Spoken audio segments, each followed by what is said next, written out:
Cuando mi esposa Carmen murió, pensé que ya no me quedaba nada que perder. Me equivocaba. 3 semanas después del entierro en el salón principal de la finca, el suelo de barro cocido brillando como siempre, el olor a azahar colándose por los ventanales, mi propio hijo me miró a los ojos y me dijo con una frialdad que jamás le había escuchado: «Padre, busque otro lugar donde envejecer. Esta casa ya no le pertenece. Usted ya no sirve para nada». Yo, Antonio Valverde, 75 años, manos curtidas por la tierra de la campiña sevillana, me quedé de pie con la maleta a medio hacer y la sensación absurda de que alguien me había cambiado las llaves del mundo. Detrás de Javier, su esposa Marta, asentía con esa sonrisa de boutique del barrio de Santa Cruz como si me estuvieran haciendo un favor. «Es lo mejor», añadió ella. «Usted estará más tranquilo en un sitio con asistencia. Javier y yo necesitamos espacio para organizar la herencia». La palabra se quedó suspendida pesada como un badajo de campana en Semana Santa. Herencia. Carmen y yo no hablábamos de dinero en voz alta, pero habíamos trabajado media vida para levantar aquello, la Casa Blanca con aleros de madera, el olivar, que se ondulaba hasta el arroyo, las 3 hectáreas de viñas que daban un mosto que en Montilla Moriles nos miraban con respeto. Todo, cada azulejo, cada cepa con su vara atada, había pasado por mis manos. «No he visto el testamento», dije, no por desconfiar de mi mujer, sino por ver si al pronunciar esa frase alguien recuperaba la vergüenza. «No hace falta», Javier se encogió de hombros. «Mamá lo dejó todo claro. Yo me ocupo. A usted le hemos buscado una residencia en Alcalá de Guadaíra. Es luminosa con jardín. Le va a gustar». Conocí esa residencia. La ventana de las habitaciones daba a la carretera, no al jardín, y el jardín era una rotonda con 3 palmeras tristes. «Quiero hablar con don Álvaro», respondí clavando el bastón en el suelo. «Don Álvaro Cuenca, mi notario desde que inscribimos la primera cosecha». «Está de viaje», dijo Marta con rapidez. «Y además, ¿para qué complicar las cosas?». Supe entonces que estaban mintiendo. De Javier todavía podía entender la prisa por mandar, de Marta la prisa por quedarse. El mundo se volvió silencioso como si hubieran apagado las chicharras del mediodía. «Carmen», pensé, «¿qué hiciste, mujer?», y de inmediato me oí responderle en mi cabeza: «Confía, Antonio, lo dejé atado». No discutí. Aprendí hace muchos años que el que grita pierde. Subí a mi cuarto, ese donde Carmen guardaba los pañuelos de lunares, en una cajita de lata y terminé de meter 2 camisas blancas, una chaqueta, mis papeles y la navaja vieja de injertar. Bajé despacio. Junto a la puerta, Javier ya tenía mi maleta nueva, la que me regaló por mi último cumpleaños, apoyada como si estorbara. «Te acompaño», dijo con esa cortesía de quien te empuja pero pone almohadones. «No hace falta», contesté. «Sé llegar a donde me quieren enviar». Salí. El albero del patio sonó bajo mis zapatos. Me despedí de la parra con una caricia. Le pedí perdón a la fuente de piedra por no haber cambiado la bomba. No miré atrás. Uno no mira atrás cuando la casa lo echa. La pensión Triana Sol quedaba a 2 calles del mercado. Habitaciones estrechas, sábanas con olor a lejía y un balcón de hierro que se aferraba a una maceta de geranios medio secos. La mujer que atendía la recepción, una viuda con coleta tirante, me ofreció un café solo de puchero que sabía a madrugada de vendimia. Allí, con la taza templándome los dedos, me permití por primera vez el lujo del enfado. No era solo el desalojo, era la frase «Usted ya no sirve para nada». Yo, que había hecho andar una finca cuando los bancos no te miraban ni para negarte el saludo. Yo, que bajé al pozo con un albañil para tapar la grieta y que la cinta de la bomba no se partiera. Yo, que aprendí a leer contratos con una linterna mientras Carmen dormía porque me daba vergüenza preguntarle al gestor. Ya no sirvo. Saqué del maletín una carpeta de cartón. Allí guardaba lo que de verdad me daba calma: el recibo del notario con fecha de hacía 8 meses y una tarjeta con su letra grande y segura: «Antonio, cuando quieras, lo revisamos juntos». Si don Álvaro estaba de viaje, sería a la vuelta de 2 calles. A la mañana siguiente, después de una tostada con aceite y tomate que me supo a casa sin casa, tomé el autobús hasta la notaría en la avenida llena de plátanos de sombra. El conserje me saludó como quien saluda a alguien que ha envejecido de golpe. Don Antonio, lo siento por doña Carmen. Gracias, hijo. ¿Está don Álvaro? En su despacho. Pase. Empujé la puerta con un respeto viejo. Don Álvaro seguía siendo un hombre de chaqueta azul marino y corbata sobria, el pelo blanco peinado con raya y unos ojos de gato que lo veían todo y no se dejaban ver. Antonio dijo levantándose: «Te esperaba antes. Llamé a la finca y me dijeron que estabas fuera». Me apreté el nudo de la garganta. «He estado fuera en mi propia casa», repliqué. «Vengo a ver el testamento de Carmen». Don Álvaro me miró sin prisa, indicó la silla, pidió a la oficiala que trajera el protocolo, y cuando lo tuvo delante, apoyó las manos sobre el lomo como quien posa las manos sobre el espinazo de un caballo nervioso. Antes de leer, dijo: «Te pregunto, ¿qué te han contado?» Que lo dejó todo a Javier, la casa, las cuentas, el olivar, que yo estorbo. No me tembló la voz. Oh, sí, pero no lo suficiente como para perder la frase. Don Álvaro asintió despacio, abrió el libro, buscó con una uña limpia y empezó a leer en voz alta con esa música de seguridad que solo tienen los notarios. Doña Carmen Rodríguez de Valverde. En pleno uso de sus facultades dispone: primero, instituye heredero universal a su esposo don Antonio Valverde, en un 70% del activo líquido, incluyendo la nuda propiedad de la vivienda familiar y la titularidad de la explotación agrícola. Segundo, lega a su hijo Javier Valverde Rodríguez la cantidad de 10 millones de euros condicionados a el trato respetuoso, digno y no vejatorio hacia su padre durante los meses posteriores a mi fallecimiento. En caso de incumplimiento, miró hacia mí. La totalidad de dicho legado pasará a integrar el caudal hereditario de mi esposo. El despacho se quedó en silencio. Afuera, un vendedor ambulante gritó: «Naranjas dulces», y el sonido llegó como una campana. Sentí que Carmen estaba sentada en la silla de al lado con su vestido de lunares, sin decir «te lo dije» porque no hacía falta. «Entonces», murmuré, «entonces tu hijo no solo te ha echado de tu casa», dijo don Álvaro muy serio, «sino que ha incumplido la condición más clara que he visto en 20 años. Y si, como sospecho, además ha enseñado documentos distintos a proveedores o bancos, tendremos un problema de falsedad documental. De momento, Antonio, lo urgente, vas a volver a tu casa hoy». «¿Hoy?» «Hoy. Voy a levantar acta, a comunicarlo al registro y a pedir medidas cautelares. Y llamaré a la Guardia Civil si hace falta. La ley, cuando se la llama con papeles, responde». Noté cómo me regresaba la sangre a las manos. No era la venganza aún, era la respiración. Don Álvaro siguió: «Y otra cosa, doña Carmen me dejó una carta para ti, bajo sobrecerrado, por si Antonio tarda en venir. ¿Quieres leerla aquí o te la llevas?» Me quedé mirando el sobre.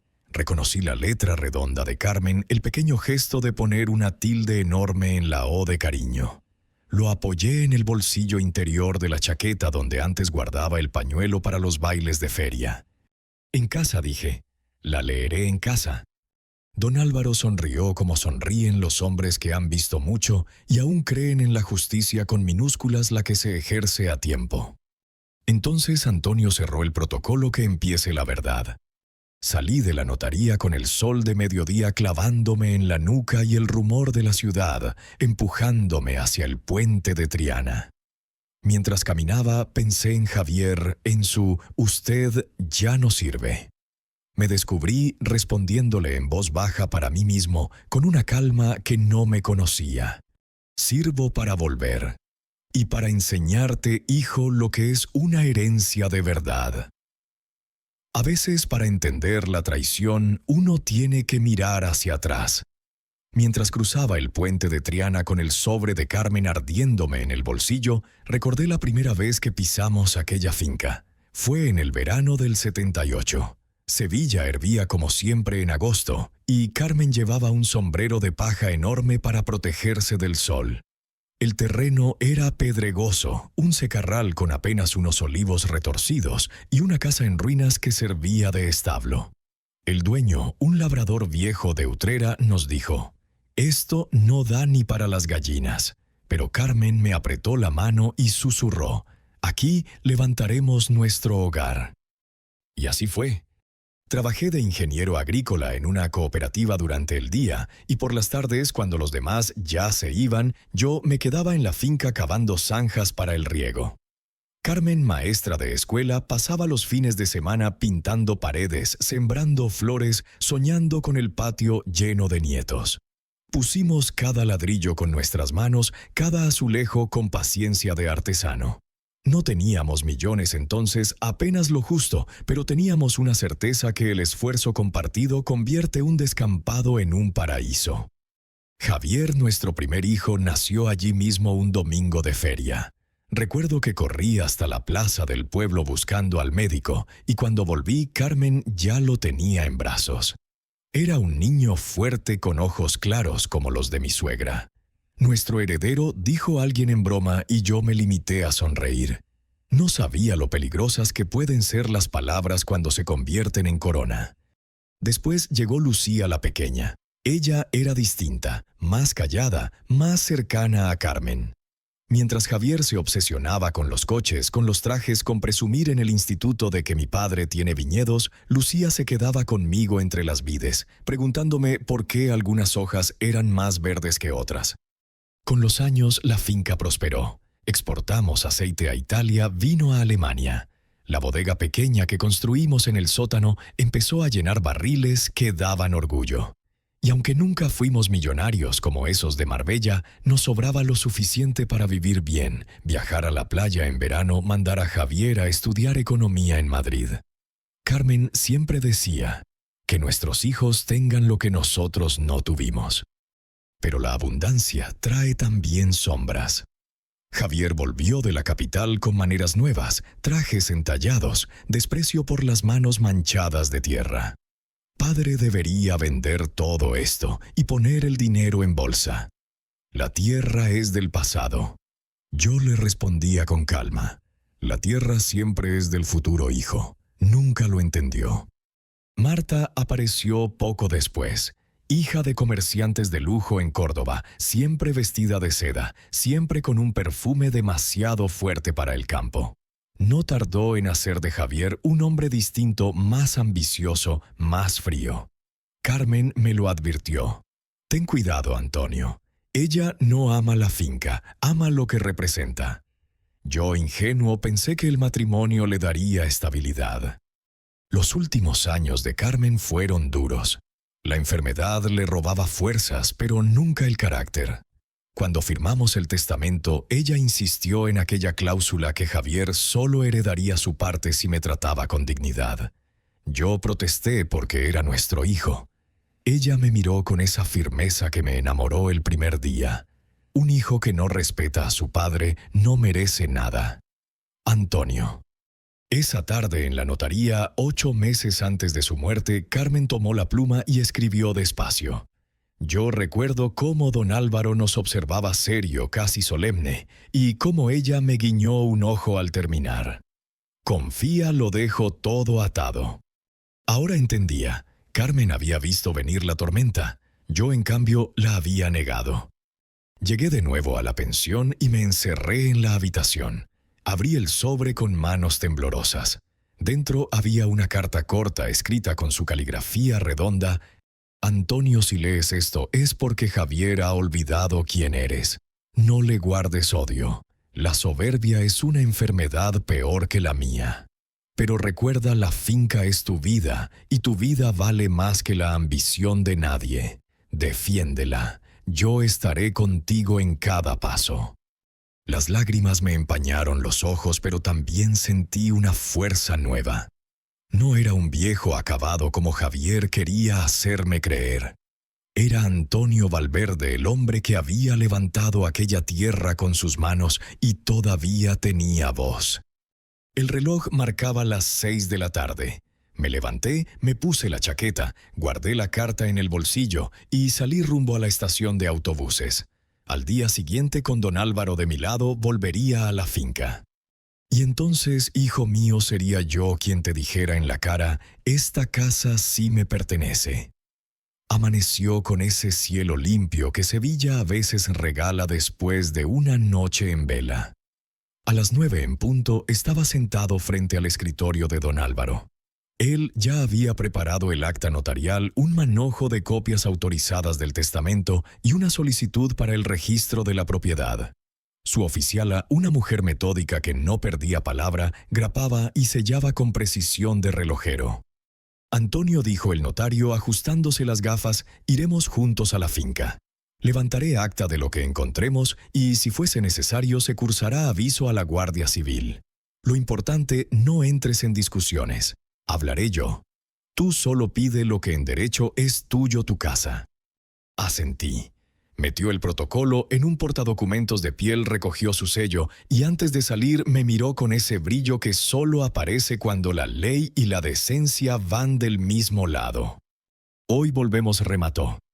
El coche de don Álvaro giró por el camino de albero que llevaba al portón. Ya desde lejos se veía algo que nunca debió estar allí, un cartel de una inmobiliaria de lujo colgado en la reja, finca singular en venta, visitas concertadas. Sentí que la sangre me golpeaba las sienes. Eso no lo hace quien respeta un luto, masculló el notario. En la entrada, Javier y Marta hablaban con dos hombres de chaqueta azul y zapatos lustrosos. Uno de ellos sujetaba un dron. El otro tomaba medidas a pulso como si la casa ya fuera maqueta. Cuando nos vieron, Marta frunció los labios. Javier intentó recomponer una sonrisa de hijo ejemplar. «Padre, empezó, yo pensaba ir a verte. Don Álvaro, qué sorpresa». «No será tanta cuando le diga por qué estoy aquí», respondió el notario sin rodeos. «Venimos a notificar formalmente la apertura de la herencia de doña Carmen y a requerir el acceso inmediato del heredero principal a la vivienda, es decir, tu padre». Javier soltó una risita corta, la misma que de chico usaba cuando le pillaban una mentira a medias. «Debe de haber una confusión. Mamá me dejó la finca. Tengo documentos». «Los he visto», intervino Marta apretando el bolso. «Todo en orden». Don Álvaro abrió el portadocumentos, extrajo la escritura original con su sello en seco y la dejó reposar sobre el pollete de azulejo como quien pone una verdad encima de la mesa. «Lo que usted tiene, señora, no sé qué será. Esto es el testamento verdadero, otorgado hace 8 meses ante mi notario de Sevilla. Le leo, instituye heredero universal en un 70% al cónyuge supérstite don Antonio Valverde. Lega 10 millones de euros a su hijo don Javier, condicionados a su trato respetuoso y digno hacia el padre». Javier palideció. El hombre del dron bajó el aparato y miró a su compañero. El de las medidas carraspeó incómodo. «Don Álvaro», dijo Javier intentando recomponerse. «Mamá me enseñó otro testamento. Más reciente. Firmado. Con su sello». El notario no parpadeó. «Entonces, Javier, tendrás la amabilidad de mostrarlo ahora mismo, delante de mí». Marta se cruzó un segundo con la mirada de Javier. Era apenas un tic, pero decía más que una confesión. Noté en su gesto el pánico de quien no ha calculado que la mentira deberá andar a plena luz. «Está en el despacho», balbuceó Javier. «Entra, padre, y hablamos con calma». «Entrará don Antonio porque es su casa», cortó don Álvaro. «Y entraremos nosotros con él. Levantaré acta de todo documento que nos exhibas. Si te niegas, llamaré a la Guardia Civil por posible falsedad documental y usurpación de bienes hereditarios». Se hizo ese silencio espeso que antecede a los estallidos. Los comerciales de la inmobiliaria recogieron en silencio. El del dron murmuró algo sobre volver otro día y se esfumaron por el caminito entre los naranjos. Marta se quedó inmóvil como si el bolso fuese un salvavidas en mar bravo. Cruzamos el zaguán. Vi con un nudo cómo habían movido la cómoda de Carmen del sitio donde siempre estuvo. En el salón, sobre la mesa, camilla habían apilado catálogos de cocinas italianas color marfil y unas láminas con islas de mármol que no tenían nada que ver con nuestros guisos de puchero. «Aquí», dijo Javier entrando al despacho. «Aquí están los papeles». Abrió un cajón y sacó una carpeta gris. Don Álvaro le indicó que la dejara sobre la mesa. Calmo desplegó cada hoja. No tardó ni medio minuto en detectar el engaño, el membrete de la notaría mal reproducido, la tipografía de la fecha distinta y un sello en seco que a contraluz delataba burbujas de plástico. «Esto no ha salido de mi notaría», dijo con la frialdad con que se anuncian los diagnósticos más serios. «Y esta firma no es la mía. Tampoco es la de tu madre. Es una imitación torpe». «No es torpe», saltó Javier rojo. «Quiero decir, mamá firmó. Yo estuve, Marta también». «¿Estuviste dónde?», preguntó don Álvaro. «¿En qué calle? ¿A qué hora? ¿Quién fue el fedatario? ¿Quiénes los testigos? ¿Dónde está el protocolo?». Javier abrió la boca, pero no salieron palabras. Marta apretó el bolso con dos manos como si dentro se guardara la respuesta correcta. El notario cerró la carpeta y me miró. «Antonio, voy a llamar a la Guardia Civil. No te asustes. Les pediremos únicamente que custodien el acceso mientras yo levanto acta y tú reasumes la posesión de tu casa. Esto no es un espectáculo, es un trámite». «Haga lo que tenga que hacer», dije con la voz más firme que recordaba tener. En menos de 20 minutos, el Nissan verde aparcó junto a los naranjos.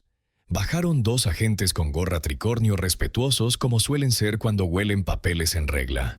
Don Álvaro les explicó con términos precisos lo que ocurría: presunta falsedad documental, posible usurpación de herencia, necesidad de garantizar la posesión del cónyuge supérstite. Los guardias escucharon, asentían, tomaron notas. «Señor Valverde», dijo uno de ellos, «joven, vamos a pedirles a su hijo y a su nuera que se mantengan fuera del despacho mientras el señor notario trabaja. Y a usted le rogamos que nos acompañe a recorrer la vivienda para constatar el estado. Si ve que falta algo esencial, lo anota en el acta».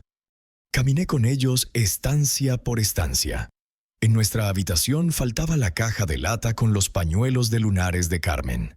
Me dolió más que cualquier otra cosa.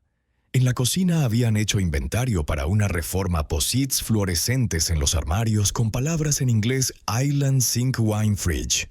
Absurdo y grosero. En el patio, el pozo tenía la tapa mal puesta. Recoloqué la piedra con un gesto que me salió del alma como quien cubre el corazón de la casa.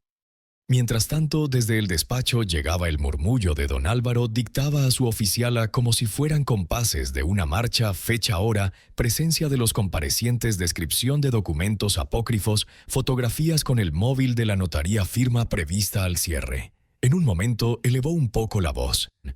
«Y hago constar que el heredero condicionado, don Javier Valverde Rodríguez, ha proferido hacia su padre expresiones manifiestamente vejatorias». Hizo una pausa, y que esa conducta activa el cumplimiento de la condición resolutoria del legado. Javier se abalanzó un paso. «No puede poner eso». «No solo puedo», replicó don Álvaro Debo. «No soy tu padre, Javier. Soy notario. Mi deber es con la verdad jurídica». Marta entonces vio hundirse el barco y decidió bracear de la única manera que sabía la súplica envuelta en perfume. «Don Álvaro, por favor. Estamos nerviosos. Se nos ha ido de las manos. Javier adoraba a su madre. Todos estamos de duelo». «El duelo no imprime membretes», la cortó él, «ni fabrica sellos, ni llama a inmobiliarias en mitad de la semana». Los agentes pidieron calma. Me hicieron un gesto para que me mantuviera a un lado. Yo solo pensé en Carmen y en su carta «No le guardes odio». No lo hacía. Lo que sentía era otra cosa: la obligación de poner cada cosa en su sitio. «Proceda, señor notario», dije. En menos de una hora el acta estaba redactada. Se tomaron fotografías, se foliaron anexos, se imprimieron 2 copias autorizadas. Don Álvaro me pidió que firmara. Firmé. Él estampó su sello con ese golpe seco que parece cerrar una puerta y abrir otra. A partir de este momento anunció queda restituida la posesión de la vivienda a don Antonio. Javier, Marta podrán retirar sus efectos personales cuando se ordene previa cita y con supervisión. Les recomiendo designar abogado y procurador. Por mi parte remitiré copia de esta acta al juzgado de guardia y al registro. También trasladaré los indicios de falsedad documental a la fiscalía. Javier abrió por fin la boca, pero lo que salió no fue disculpa, sino bilis. Esto no se queda así, viejo. Haré lo que haga falta. Esta finca me corresponde. El guardia civil dio un paso adelante. Caballero, modérese. Yo miré a mi hijo como se mira a una foto vieja que ya no se reconoce. No vi al niño de ojos claros que corría tras los patos en el arroyo.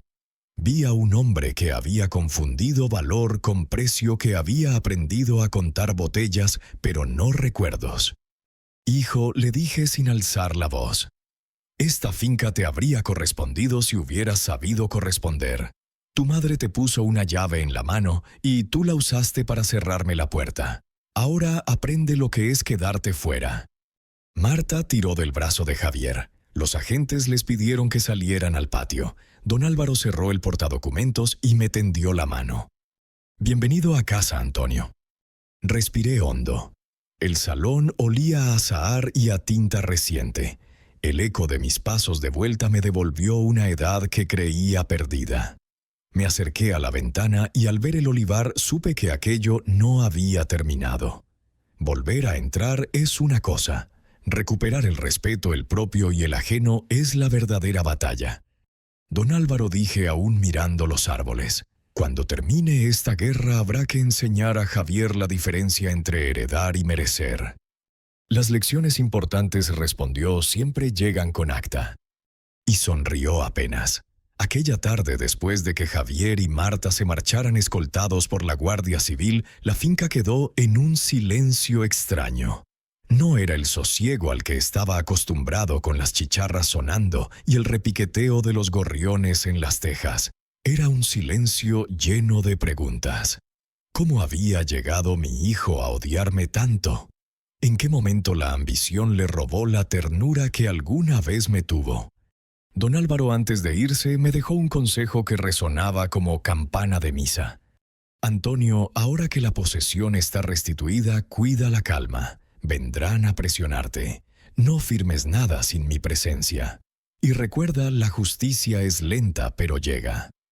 Me dio una palmada en el hombro y se marchó en su coche sobrio, levantando un poco de polvo del camino.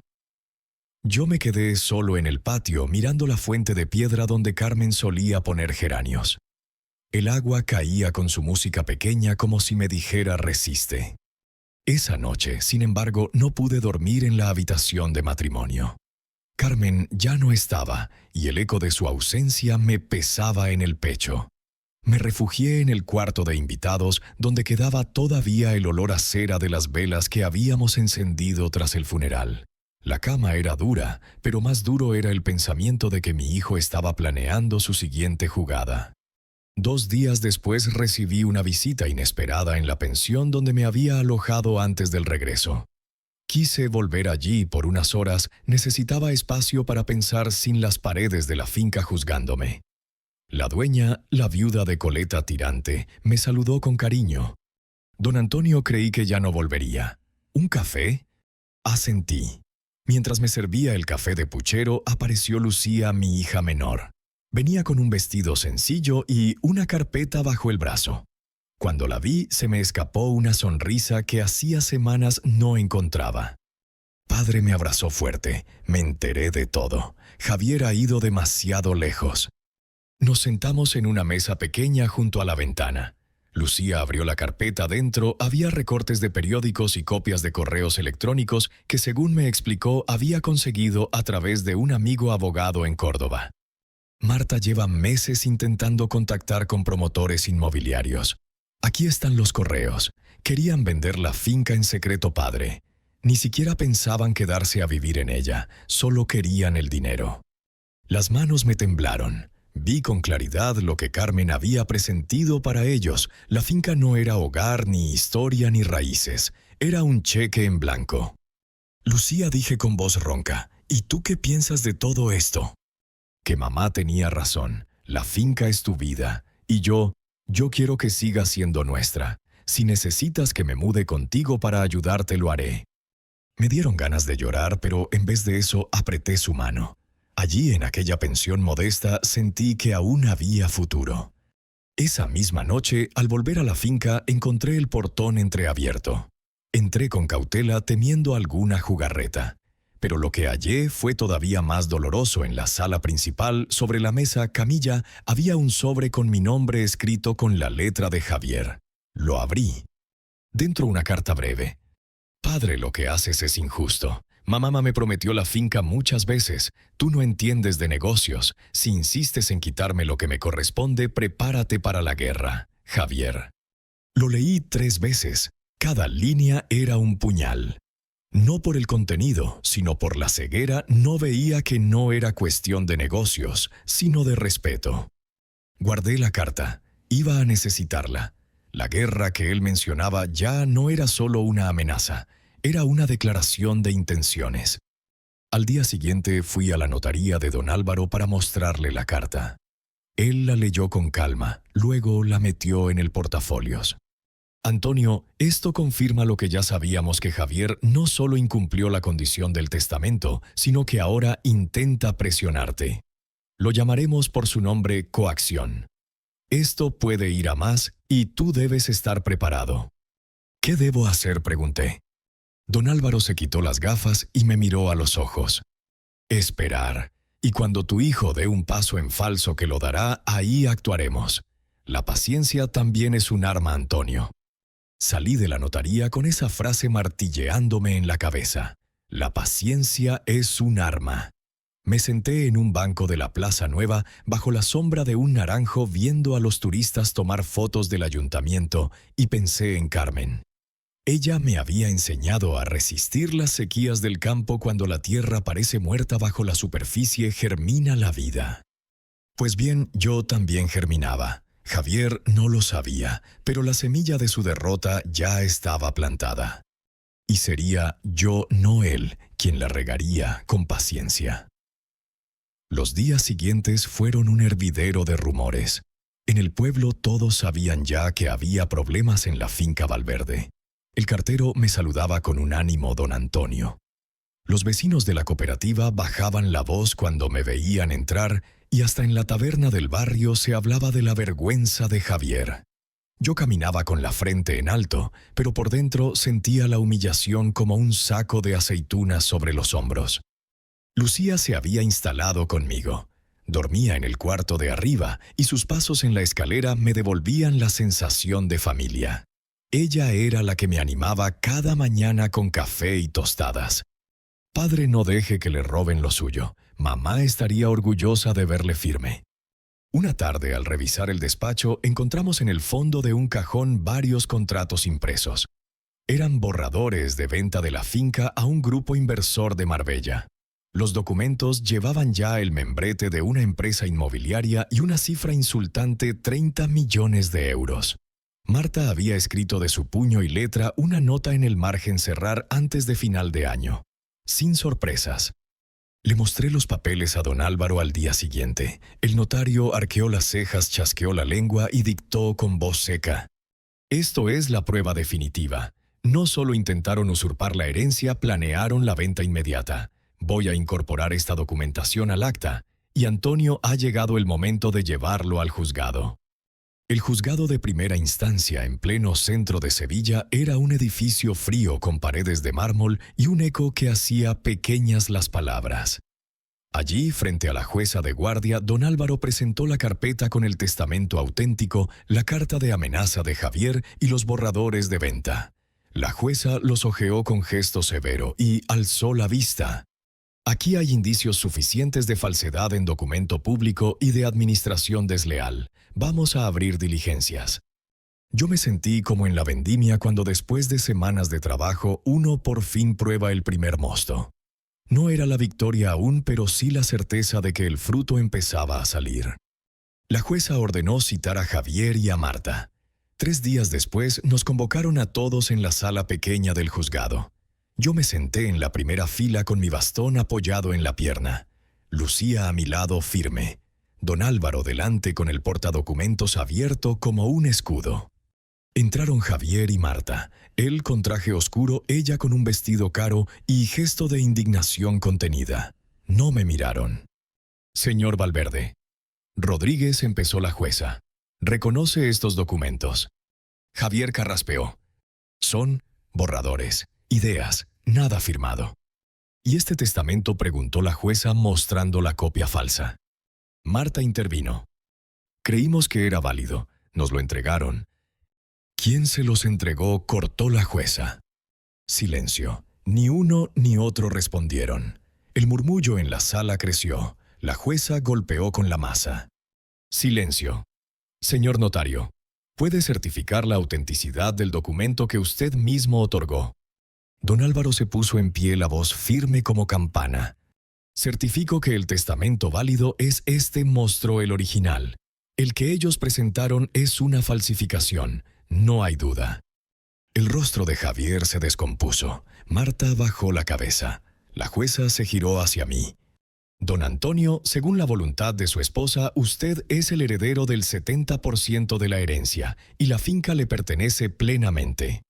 Además, debido al incumplimiento del trato digno por parte de su hijo, el legado a su favor se extingue y pasa a usted. En otras palabras, usted hereda el 100%. El corazón me dio un vuelco. No se trataba del dinero. Se trataba de que la justicia de Carmen se cumplía palabra por palabra. La jueza concluyó. Abriremos procedimiento penal por falsedad documental y fraude. La Guardia Civil intervendrá en el domicilio para asegurar pruebas. Javier, rojo de ira, me lanzó una mirada que no olvidaré jamás. Esto es una trampa, padre. Usted me ha robado lo que era mío. Me levanté con calma. El bastón retumbó en el suelo. No, hijo, yo no te robé nada. Tú mismo lo perdiste el día que me echaste de mi propia casa. El murmullo en la sala estalló como un aplauso contenido. Lucía apretó mi mano. Don Álvaro sonrió apenas. Al salir del juzgado, la prensa esperaba. Algún periodista local me lanzó la pregunta. Don Antonio, ¿qué siente después de recuperar la finca? Me quedé pensativo un segundo. Luego respondí. Siento que la tierra siempre devuelve lo que siembras. Y Javier sembró desprecio. Ahora cosecha consecuencias. Las cámaras captaron mi rostro, y yo por primera vez en mucho tiempo sentí orgullo de volver a ser dueño no solo de mi casa, sino de mi dignidad. El eco del juzgado se propagó más rápido que cualquier rumor de feria. En cuestión de horas, todo Sevilla sabía que Javier Valverde había intentado falsificar el testamento de su madre. Las radios locales hablaban del escándalo de la finca en Triana. Los periódicos digitales publicaban titulares con su nombre, y hasta en el mercado, mientras compraba tomates, escuché a una mujer decir: «¡Qué vergüenza con lo que don Antonio y doña Carmen trabajaron toda la vida!». No era solo la humillación de Javier, era la vergüenza de un apellido que hasta entonces había significado honestidad y trabajo. 3 días después, la Guardia Civil llegó a la finca con una orden de registro. Javier y Marta estaban allí instalados en la casa de invitados como si todavía fueran dueños. Los agentes entraron con respeto hacia mí, pero con firmeza hacia ellos. «Señor Valverde Rodríguez», anunció el sargento. «Venimos a requisar documentos relacionados con la falsificación del testamento y con los intentos de venta de la propiedad». Marta protestó llorando. Javier gritó que todo era un malentendido. Yo desde el patio los observaba mientras los agentes sacaban cajas con papeles, ordenadores, memorias USB. En un momento el sargento se me acercó. «Don Antonio, ¿desea usted hacer constar algo en el acta?». «Sí», respondí mirando a Javier. «Que el único crimen aquí no es la falsedad, sino la falta de respeto. Ese duele más que cualquier documento falso». Javier bajó la mirada. No había réplica posible. El clímax llegó en el pueblo, en la Plaza Mayor, un sábado de mercado. Allí mismo donde siempre se celebraban los concursos de aceitunas aliñadas y los bailes de sevillanas, la jueza convocó una audiencia pública para notificar medidas cautelares. No era habitual, pero quiso dar ejemplo. Un caso de herencia manipulado por un hijo contra su propio padre debía ser advertencia para todos.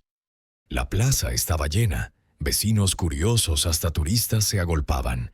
En un estrado improvisado, la jueza leyó en voz alta: «Queda demostrado que don Javier Valverde Rodríguez ha intentado defraudar la voluntad de su madre, doña Carmen Rodríguez de Valverde, mediante la utilización de documentos falsos». Como consecuencia, se le suspende cualquier derecho hereditario y la totalidad de la finca, bienes y cuentas corresponden a don Antonio Valverde.